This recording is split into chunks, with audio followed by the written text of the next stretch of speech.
ሙፍቲ በፍጥነት ወደ አላህ መሄድ እፈልጋለሁ። ያን ከማድረጌ በፊት ግን እንድታደርግልን የምፈልገው ነገር አለ ብለው አጥብቀው ጠይቀውኛል። አንደኛው ኢስላሚክ ባንክ በኢትዮጵያ እንዲፈጠር ነው።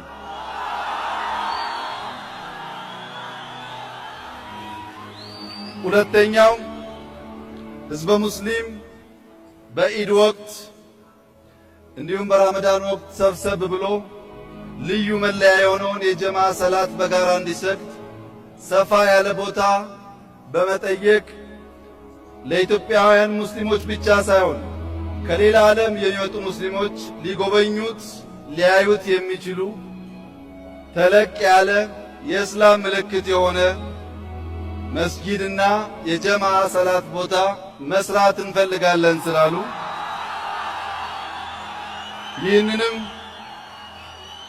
ለማሳካት በጽኑ የምንሰራ መሆኑን በዚሁ አጋጣሚ ላረጋግጥላችሁ እፈልጋለሁ።